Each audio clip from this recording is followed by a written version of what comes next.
professionals, Coach Tasha here from Professionally Pause, where we aim to empower, enable, and lead professionals into workplace success. If you're new to me and my channel, I'd like to welcome you to my Professionals Consortium.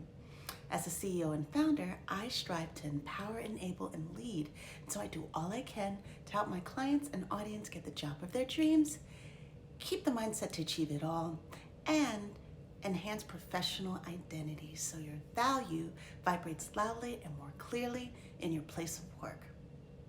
Make sure you hit the subscribe button to my channel and follow me on social media for free tips and strategies to strengthen you professionally.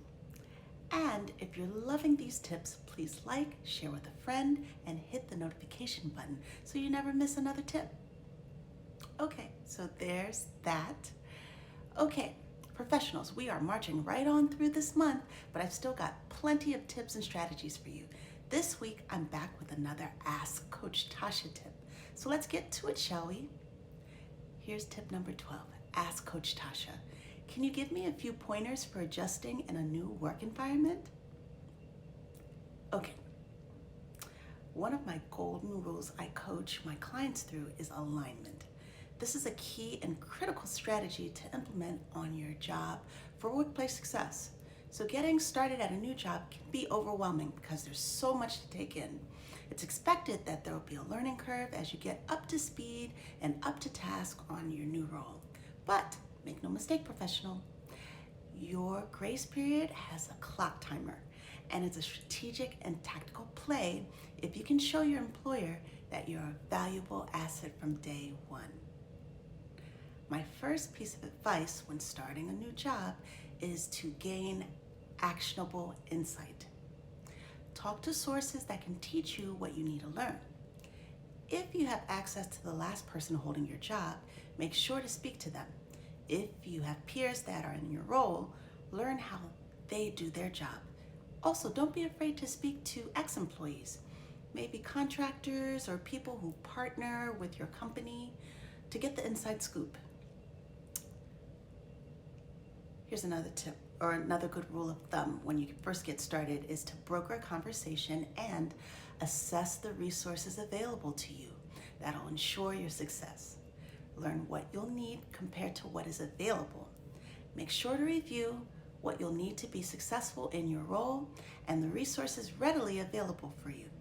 You'll need to identify what you don't have to communicate what you may need for your role. For example, joining a team, access to groups' files, old emails, documents, equipment, things the former person in the role may have had. Finally, you'll also want to clarify, review, and confirm what is needed to grow at your company. Learn about what trainings you may have access to or trainings you may need to sign up for, like workshops or conferences. Maybe shadowing or talking to peers who have advanced to learn what they did so you're informed on what game plan you may need to activate to move forward. Take notes monthly on what you've done. That way you can recap with your manager the success of your role. Lots of companies conduct annual or quarterly reviews, which is why it's very critical to align to your role, align to your manager, to know what they expect so you're demonstrating how you're a contributor when the time comes. Here are a few other things to think about and to keep in mind. Most companies measure your performance by determining if you are below, meeting, or exceeding expectations. So make sure you're clear on how to meet expectations. Then find ways to go above and beyond those expectations.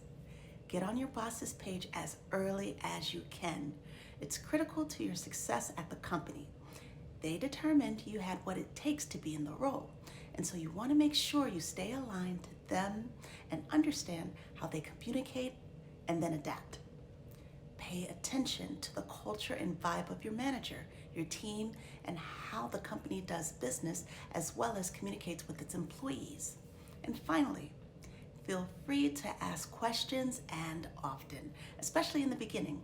It's expected, so fully take advantage of being the newbie.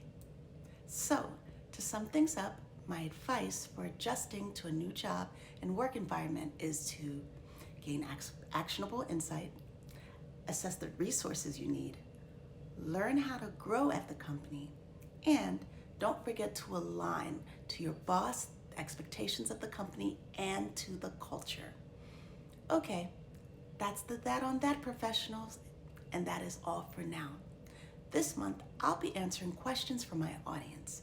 Feel free to send a question in to hi@coachtasha.com or DM me on Instagram. Call me Coach Tasha. March on, professionals, and keep fighting that good professional fight. Stay encouraged, stay professional. XOXO Coach Tasha.